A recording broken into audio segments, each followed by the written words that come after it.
It is time. It is time, and we are live, people. Okay, so in this podcast, really quickly, I'm going to be talking about going through different cities in Israel, as well as once you're in Tiberius, how to target the African sharp-toothed catfish. You've probably seen on like River Monsters, where in a few episodes, like that's one of the more common species in Africa. So, but Israel's not actually in Africa; it just was brought up there. But in this video, I'm going to talk about how you target that fish with dog food of all things, and things to do in different cities as you go from Tel Aviv to Tiberius. So basically, we started off last video. We did all our Tel Aviv stuff. You did a couple of side activities. You fished for the wolffish for a little bit. You stayed there for a few nights, so on and so forth. You flew in there. Now, if you're a picture going east, you now go to Jerusalem, and you can basically take one bus from Tel Aviv Central Bus Station to Jerusalem Central Bus Station. And in Jerusalem, there's all the classic stuff you can go do. There's the old city, definitely worth it. It is a fun area to go to because there's just all it just is a complete. If you've been to the States your entire life, it is a completely different feel from what you're used to, as well as a So yeah, so the old city. Also, the Jerusalem Museum is also really good. I got a chance on this last trip to go there, and it has everything from everywhere. Is the best way to describe it. And then you go from Jerusalem Museum, you go further east, and then you essentially take one bus that goes from there all the way up to Tiberius. Now, once you're staying in Tiberius, you can also choose to take one bus from there and go to Tzfat. Tzfat is also a great city to visit, but have in mind the entire city is all just basically one giant hill. So have a good leg workout ready, and also if you go there, it is a very religious area. So wear pants. It doesn't need to be like a full on skirt, but just have in mind that a decent level of modesty when you go to that city is a good choice.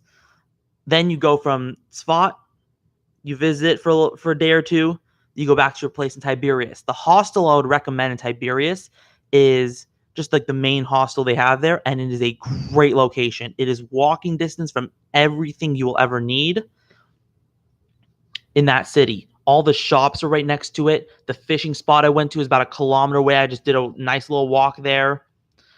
And there's a few other spots you can access the lake as well to go target these catfish. So everything that you would need on this trip is walking distance from the hostel, which is great. So you don't need to worry about buses or anything like that if you don't want to. And I'm sure they could help you work out like tours and stuff to go to other sites if you want as well. So yeah, once you stay at that hostel, that's going to be part one of what you're going to need.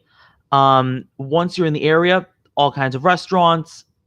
There's actually a pizza place across the street, and that is on the cheaper end of what you're going to get. Like you get a good sized pizza, legit pizza for like 30 shkalim, which is it's like a medium. It's what we call like a little over like a medium here. That is, let's see, 30 shkalim is around like $9.50. So not that bad. And take like two people for it. Like two heavy set people, like two heavier guys, but you can probably do like three or four, depending on who you're with. If you're with little kids, definitely you could do more than three people. So once you have your food set up, and like I said in the previous video I've done, grab that just on the go food and then just roll with it. So once you've done all that, now we're going to go straight into the catfishing. The things you will need for catching catfish on dog food. So in the area, let me go through the full story. I tried it first couple of times, and I bought at the Shook there these like fresh tilapia that they just caught. And I'm like, okay, you think like the fresh tilapia is a natural food. Take a chunk of it, catfish will eat it. It will feel right to them because it's all natural and everything. It's from the same body of water. Didn't get a single bite on it when I tried that. Then I was talking back and forth with one of the other guys in the hostel who used to fish for catfish a lot in, like, I think it was like Oklahoma, and he was telling me, yeah, you just want something smelly. Like, he recommends like chicken liver. So I couldn't find chicken liver, but I found canned dog food, and I was thinking, could this work? So I took out my phone. I worked, does dog food make a good catfish bait? As one does in the middle of a grocery store in Tiberius on catfishing. And it was like, yeah, it can be used as a catfish bait. And so I was like, I'll give it a try. I haven't caught anything else. What can go wrong? So take it, had about a 2/0 hook, let it just soak out there, got a couple of pieces, but you have to be careful when you do it because it's a very breakable bait. So when you make that cast, you make that first cast going out, you run into the issue of your bait may just fly right off. And so literally just gentle cast. You don't need to go very far because these fish are not very far away. And once your bait's sitting there, you now have your bait. So once your bait's sitting there, literally just give it a few minutes. And if you're doing it right, you have a round bait caster like this that has a clicker, 20-pound mono, you just let it sit. And then it will just go click, click, click, click, click. And it will slow take it out. You set that hook, and you have a catfish. And the ones that I were getting the local fishermen were calling small, and one of these was like 2.5, 3 pounds. So some of these catfish can be big. Now I'm going to go through a story and explain why these fish are possibly getting this big in this lake, in the Sea of Galilee. So in the Sea of Galilee, what you have is a lake. Well, this catfish I don't think it was never actually a native fish. It was actually, from what I heard, it was introduced from the British when they brought it up as a food fish into the lake. But this catfish has a very good set of skills. Like a snakehead or like a gar, it can just take a gulp of air when it needs to and go back down because it's used to living in probably really crappy, low oxygen environments. That being said, I was there in the summertime. That water gets really hot, and there's a lot of litter in the lake. So between the two, the amount of oxygen in order to support a larger fish is probably not there. With that in mind, a fish that doesn't actually need the lake's oxygen in order to survive is probably going to do really well. Hence why you'll see like a lot of like St. Peter's fish, or kind of like a tilapia, as I was saying earlier. You'll have like the tilapia of a bunch of small little bait fish, but you will never see anything else over about a pound. The only other thing you see over a pound would be the catfish. But that being said, you can hook a fish over, and it's really cool when it happens because like you'll just have this one catfish that it looks like a 3-foot long brown thing just come up, go to the surface of the water, take a steady gulp, like a gar, and then just cruise back down. Yeah. And then you're like, that just happened? I'm like, no, that can't be a catfish. You go to the other side of the cove, and you now see this thing top down, and you can get a good look at it.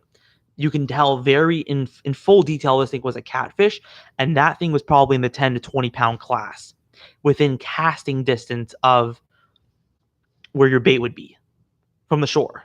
So that being said, if you want the best fishery in Israel, this is it right here. From what I have seen from the shore, well, I'm not talking about from a boat, because from a boat, a lot's probably better. You could go for like GTs and stuff. But from the shore, if you want to try to hook a good size, if you want a shot at hooking a double-digit fish, the best place of doing it is probably going to be in the Sea of Galilee and Tiberius.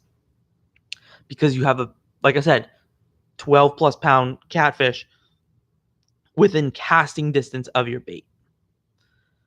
And have in mind, what I've done on this trip was those were my first ever freshwater catfish. And they were on dog food. So that's something. And basically, other things I would go for is... So now I'm going to go back and talk about the gear you're going to need. So I mentioned the same style rod, or I mentioned the same rod type. Not actually more, it's like a brand of rods. In the last podcast I did on Tel Aviv, and that is Fiblink rods. I'm not sponsored. I just like them because they are a good $40 rod. That is a 4-piece rod. So this is the handle section of the rod, and well, this isn't the exact model, but you can buy a heavy power model, and that's as good as you're going to get to pair up with. I've showed this already, but with a reel like this, just a round bait caster. You want that bait clicker, so you can just let it just sit there for a few minutes, and you don't need to focus on that much, and just listen for the click, click, click, click. And once you pair those two up together, what I actually used was a 20-pound model. I would not go any lighter than 20. Like I said, there's a lot of trash in this lake, and last thing you want is to lose a 6, 8, 10, 12-pound catfish because it decided to get you wrapped up in various forms of garbage on the bottom of the lake. And from there, once you have, so that's your rod, reel, line, your leader. All I did was I took about like a 70-pound swivel you could do like just another piece of 20, or you could do a piece of 30-pound mono. These fish are not particularly line shy, and they're pretty common in the lake as well. Like if you see a ripple, you'll find them. I'll go through that later. Yeah, so leader, hook. You're gonna have. I used probably about 2-aught long shank hook, and held about a couple pieces of dog food and worked just fine. From that, you are going to need. Let's see, anything else you're actually gonna need? Oh yeah, have plenty of water because Tiberius gets hot. If you've ever been to like South Texas in the summertime, where it's just that pure humidity, and you're just like, yeah, that is Tiberius in the summertime as well. So if you're used to that, then you can handle Tiberius in the summer. Or what my advice would actually be is do the catfishing as an evening activity, and you could save the middle of the day for other fun activities that you would do in the area anyways. And then you could do a mix of both, because if you do your catfishing, you just sit there and baking in the sun in the middle of the day, you may have a shot of actually seeing fish and landing fish, but you're not actually going to be able to put in the same effort and mentality that you would be if you're more focusing with proper weather.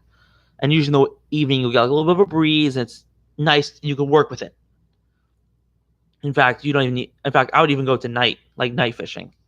And Tiberius is a pretty safe city, honestly. Haven't had any issues there. To go with that, is there anything else? Oh, spinning reels. If you want to try to go spinning route, I personally did not get any catfish on this setup when I was there. But lever drag, I've been liking this for like my ray fishing, and is also a good choice out there. This is the 30 size, but I would recommend like the 40 and throw like a light braid on there, like a 30-pound braid. So you have enough line capacity to fish from the shore. Between that, so now I'm going to talk about how you're going to look for those catfish. So like I said a couple times before, they put up these little ripples. You'll see and the lake is pretty clear, so you can visually try to spot these fish if you want to. You're going to see a long brown thing come up for a ripple of air, or a ripple on the surface and a gulp of air, like a gar. If you see that, that is probably a catfish. Now, make sure you distinguish, because you'll also see St. Peter's fish, like the tilapia they have there, will come up and eat bugs like bluegill. So you'll see the two different kinds of ripples. So have that in mind, that not every ripple is also going to be a catfish. If you see a pretty buggy area, good way to tell. If you see a pretty buggy area, that's going to let you know that it's probably going to be more St. Peter's fish in the area rather than catfish. But it could be you're finding a mix of them as well. But if you see like a cruise, a gulp, and then it cruises back down, that is definitely a catfish. Yeah, so then good places to go. But if you can get access to it, it's a good place. There was like little fisherman quarries. That's where I saw most of my catfish on the trip. And that's where I caught the one that I have in the thumbnail. And have in mind, I only got 2 catfish on this trip, but that's because I just did. This was my own first real time catfishing and actually catching catfish. I've caught one other catfish before that, and that was a hardhead in Texas.